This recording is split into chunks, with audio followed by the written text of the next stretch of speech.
अगले 48 घंटे मशरिक़ वुस्ता में कुछ बड़ा उलटफेर हो सकता है, इस तरह की बड़ी खबरें आ रही हैं। जी हां, अगले 48 घंटे ईरान पर बहुत बड़ा हमला होने के सबूत मिल रहे हैं। दरअसल कुछ सैटेलाइट तस्वीरों से यह साफ पता चल रहा है कि अमेरिका और इजराइल मिलकर तेहरान में तबाही मचाने वाले दावे कर रहे हैं।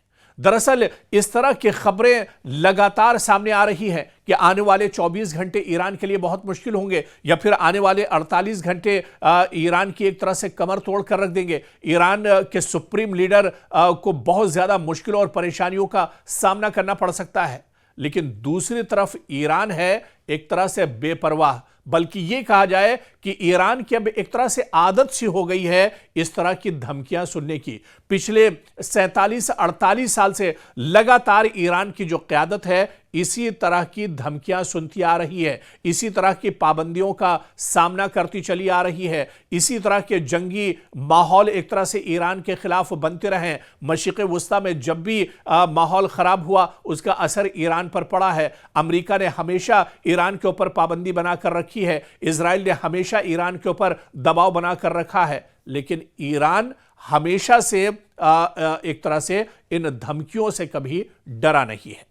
और एक बार फिर आप देख लीजिए कि जब हालिया दिनों बिन्यामिन नेतन्याहू और अमेरिका के सदर डोनाल्ड ट्रंप के दरमियान बातचीत हुई और उस बातचीत के बाद यह कहा गया कि बस अब या तब जंग एक तरह से शुरू होने वाली है, ईरान तबाह होने वाला है, ईरान के अंदर तबाही मचने वाली है, कभी भी अमेरिका ईरान पर अटैक कर सकता है। लेकिन ये चीजें एक तरह से बयानबाजी तक ही महदूद रही। अब एक बार फिर यह कहा जा रहा है, जो मगरबी मीडिया है लगातार प्रोपेगेंडा कर रहा है, एक बार ये बातें फिर निकल कर आ रही हैं कि 24 घंटे ईरान पर बहुत मुश्किल घड़ी आ सकती है, 48 घंटे में ईरान तबाह हो सकता है, आने वाले 2 दिन बहुत मुश्किल हो सकते हैं ईरान के लिए, आने वाला वक्त बहुत सख्त हो सकता है ईरान के लिए। तो अब इस तरह की सुर्खियां एक बार फिर से सोशल मीडिया हो या फिर इलेक्ट्रॉनिक मीडिया हो या जो मगरबी मीडिया है वो इस तरह का भ्रम फैला रहा है। लेकिन दरअसल इसके पीछे की सच्चाई क्या कुछ है उसे भी समझना होगा, क्योंकि इसके पीछे की जो सच्चाई है वो यही है कि ईरान को अब बेवकूफ़ नहीं बनाया जा सकता है, ईरान को अब हल्के में नहीं लिया जा सकता है। ईरान अब बदला हुआ ईरान है, ईरान अब दरअसल बहुत बदल चुका है और ईरान अब पहले के मुकाबले में बहुत मजबूत हो चुका है। और जिस तरह से कहा जाता है कि जब किसी को बहुत ज़्यादा परेशान किया जाए तो उसकी एक तरह से आदत हो जाती है परेशानियों को झेलने के लिए। एक शेर है कि उसका मिसरा कि इतनी दुश्वारियों और परेशानियां पड़ी कि वो एक तरह से आसान हो गई। और ऐसा ही कुछ ईरान के साथ भी है कि ईरान पर इतनी एक तरह से पाबंदियां लगाई गई, इतनी बार ईरान पर एक तरह से हमला किया गया, ईरान को लेकर इतना ज्यादा प्रोपेगेंडा किया गया, ईरान के एटमी हथियारों को लेकर, तंसीबात को लेकर इतना ज्यादा एक तरह से प्रोपेगेंडा हुआ है माजी में कि ईरान की अब एक तरह से आदत पड़ चुकी है। और ईरान जान रहा है कि एक तरह से जो भौंकते हैं वो दरअसल इस तरह की कारकर्दगी उनकी नहीं होती है या इस तरह से वो कदम नहीं उठाते हैं। तो अमेरिका तो अभी भी एक तरह से भौंक रहा है, इजराइल की तरफ से सिर्फ बयानबाजी हो रही है। और आप देखिए कि पिछले 1 महीने से अमेरिका की तरफ से, डोनाल्ड ट्रंप की तरफ से, बिन्यामिन नेतन्याहू की तरफ से या अमेरिका और इजराइल के जो सैन्य अफसरान हैं उनकी तरफ से सिर्फ और सिर्फ बयानबाजी हो रही है।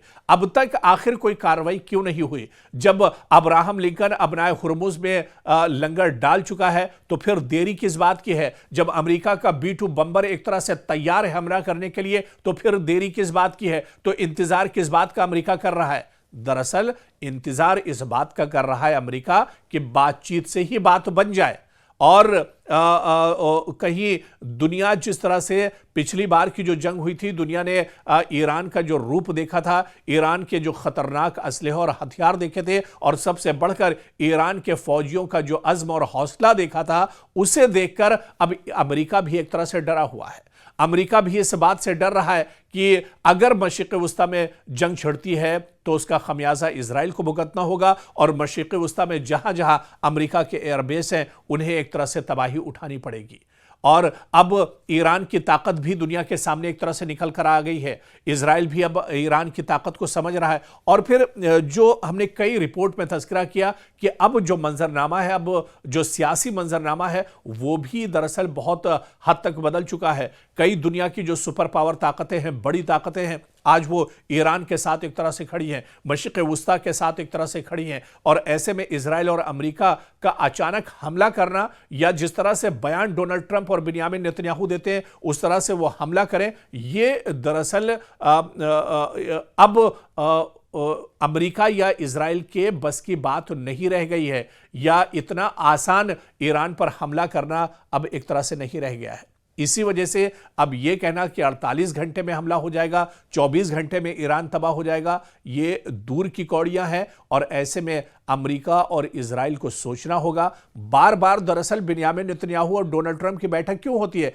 वो बैठक इसी वजह से होती है क्योंकि अमेरिका और इजराइल उलझन के शिकार हैं। इन्हें कोई रास्ता नजर नहीं आ रहा है, इन्हें कोई तस्वीर अब नजर नहीं आ रही कि किस तरह से ईरान को फंसाया जाए, किस तरह से ईरान पर हमला किया जाए, किस तरह से ईरान को तबाह बर्बाद किया जाए। इसी वजह से अमेरिका और इजराइल अब दरअसल परेशानी के शिकार हैं, और इसी वजह से न तो वो अपने कदम आगे बढ़ा पा रहे हैं और ना ही वो अपने कदम पीछे एक तरह से खींच पा रहे हैं।